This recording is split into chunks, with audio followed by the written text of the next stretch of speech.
There's a tablet spinning around on a counter right now at a coffee shop somewhere, showing a touchscreen with 3 tip buttons: 18%, 20%, and 25%. The barista just handed someone a drip coffee that took 45 seconds to make. The customer is standing there, card in hand, and every single person in line behind them can see exactly which button they press. That feeling? That low-grade social pressure, that quiet anxiety about what other people will think, did not happen by accident. Tipping in America is not a spontaneous cultural tradition that evolved organically over centuries. It is a system that was deliberately constructed, legally codified, and actively defended by a lobbying machine that has spent over $50 million making sure it never changes. And the workers it was supposedly designed to reward are often the people it hurts the most. This video is about where tipping actually came from, who built the legal framework that keeps it in place, and why the pressure to tip keeps expanding into places it was never supposed to reach. Let's start at the beginning, because the origin of American tipping is not the story most people think it is. Tipping existed in Europe before it came to America.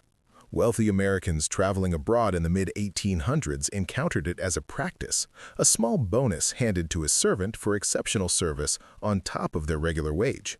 When those travelers came home, they brought the habit with them. For a while, Americans resisted it. Editorials called it undemocratic. Critics said it was a form of bribery. It created a servile class. Several states passed laws in the early 1900s actually banning tipping altogether. So how did we go from a country that was actively trying to abolish tipping to the most aggressively tipping-dependent culture on Earth? The answer starts in 1868 with a man named George Pullman. Pullman had built a business designing luxury sleeping cars for America's expanding railroad network. If you had money in post-Civil War America, traveling by Pullman car was as close as you could get to having your own private hotel on rails. Fine linens, attentive service, someone to handle your bags and make your bed and bring whatever you needed at any hour of the night.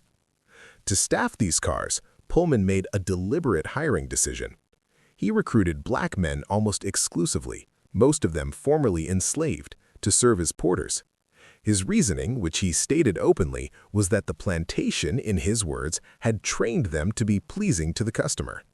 He was describing human beings using the language of livestock management and building a luxury business on the back of it. What Pullman paid these men was designed to be unlivable.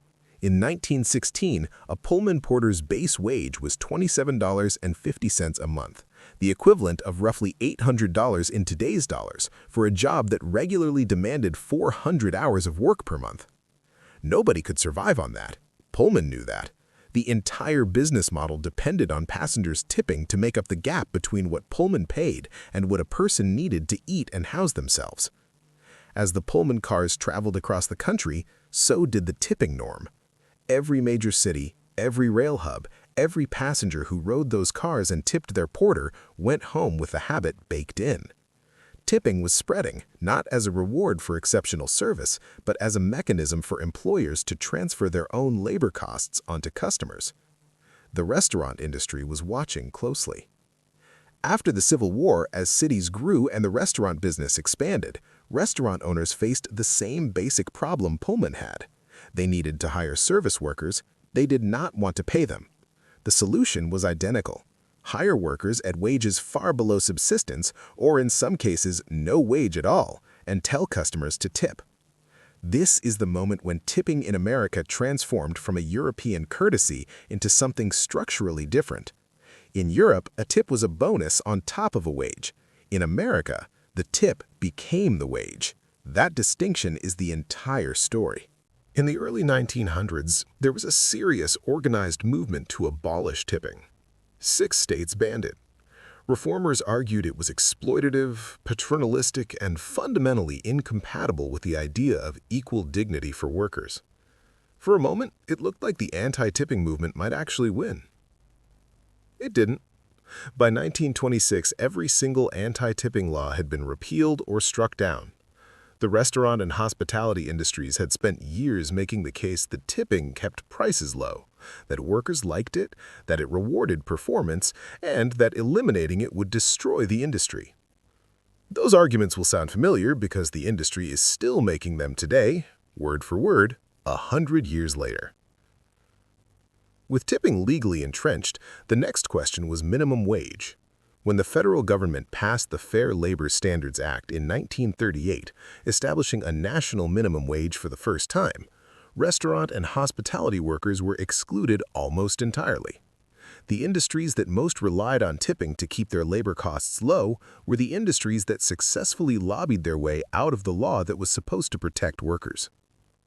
It wasn't until 1966 that tipped workers were brought under the minimum wage umbrella at all, and even then, Congress created something specifically designed to keep the restaurant industry's labor costs low: the tipped minimum wage. The logic was simple. If a worker receives tips, their employer can pay them less than the standard minimum wage, so long as their tips bring them up to the minimum when combined with their base pay. At the time, the tipped minimum wage was set to 50% of the regular minimum wage. That ratio felt like a reasonable compromise. In 1995, a man named Herman Cain testified before Congress. He was the CEO of Godfather's Pizza and the president of the National Restaurant Association, an industry trade group that was, by that point, one of the most powerful lobbying organizations in Washington. Not the gun lobby, the other NRA. Cain's argument was simple. Raising the minimum wage would kill jobs, raise prices, and hurt the very workers it was supposed to help. Congress was considering a minimum wage increase, and the restaurant industry was willing to let it happen, but only on one condition.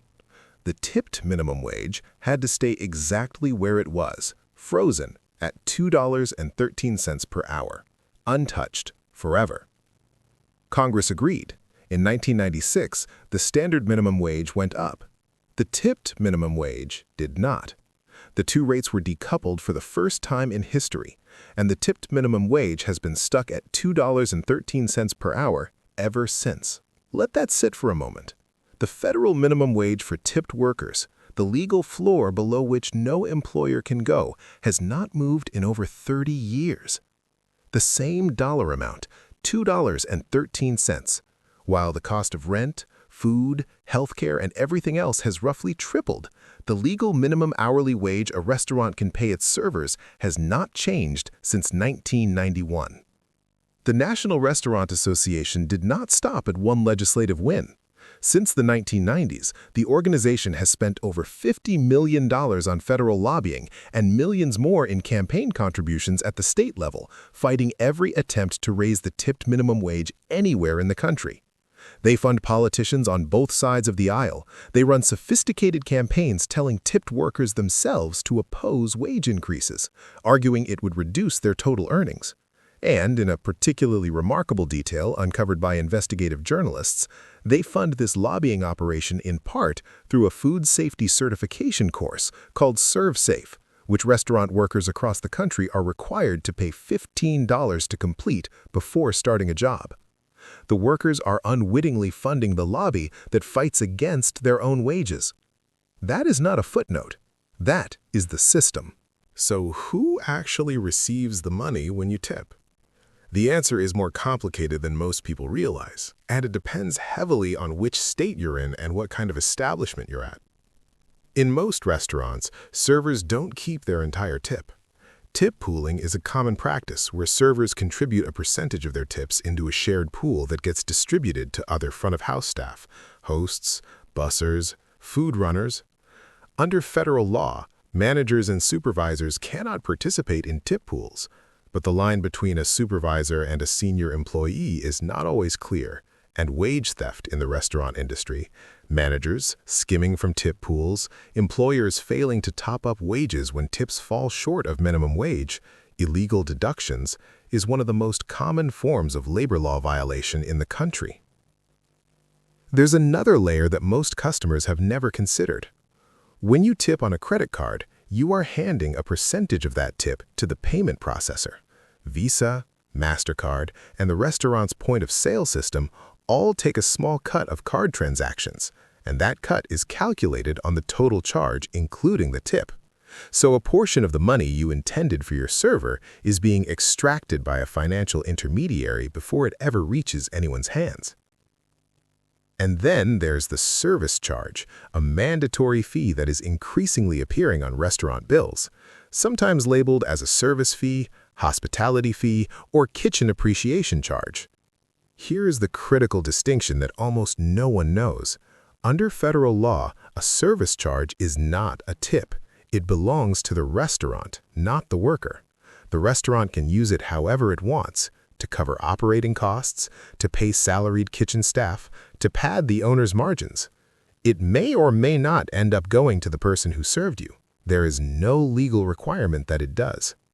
So, when a restaurant adds a mandatory 20% service charge to your bill, and you reasonably assume that's going to your server, you may be wrong, and there is no way for you to know without asking. Now let's talk about the part of this story that affects you most directly right now. Tipflation.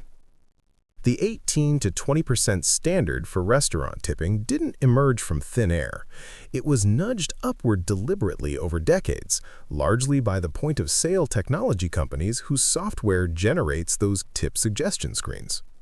When Square, Toast, and their competitors design a tablet checkout interface, they decide what percentages to suggest. They decide whether 18% is the lowest option, or whether it starts at 20%. They decide whether there is a no-tip option and how hard it is to find. The design of the screen is not neutral. It is an intentional choice made by a technology company to maximize tip amounts, because in many cases, the payment processor's fee is tied to the total transaction, tips included. This is also why tipping has expanded so aggressively beyond its traditional domain. Coffee shops, fast food counters, self-checkout kiosks, food delivery apps, none of these were tipping environments 20 years ago. The expansion happened because the point-of-sale software made it trivially easy for any business to add a tip prompt, and because social pressure does the rest. Once the screen is there, most people tip rather than endure the perceived awkwardness of pressing no tip while the employee watches. According to a Pew Research survey from 2023, 72% of Americans say tipping is now expected in more places than it was 5 years ago. Nearly 2/3 say they feel pressure to tip more than they want to. And tipping fatigue, the term for the growing resentment people feel at constant tip requests, is one of the most searched consumer topics in the country. But here is the part that gets lost in the conversation about annoying tip screens. The expansion of tipping into new environments is not the same problem as the tipped minimum wage in restaurants. They are actually in tension with each other. The worker at the coffee counter who makes the full state minimum wage and gets tips on top is in a completely different situation from the restaurant server who legally earns $2.13 per hour and depends on tips to survive. Conflating the two, treating all tipping as the same phenomenon, is exactly what makes it so hard to reform. So, where does this system actually go from here? 9 states have eliminated the tipped minimum wage entirely: Alaska, California, Minnesota, Montana, Nevada, Oregon, Washington, and a handful of others, requiring employers to pay all workers the full standard minimum wage regardless of tips. In those states, tips are a genuine bonus on top of a real wage. The restaurant industry argued for decades that eliminating the tipped minimum wage would cause prices to rise and restaurants to close. The data from those states does not support that conclusion. Leisure and hospitality employment has actually grown faster in states with equal wages than in states that maintained the tipped sub-minimum. Chicago became the largest American city to adopt a one fair wage ordinance in 2023. Washington, D.C. passed a similar measure. The political conversation is shifting in ways it hasn't in 30 years. But the National Restaurant Association is not sitting still. They are currently running campaigns in multiple states framing reform as a threat to workers' total earnings, arguing that servers who currently earn well above minimum wage through tips would actually lose money if their base pay went up. Some servers agree with that argument. Many others don't. The debate is real, and the outcome differs by market and by type of establishment.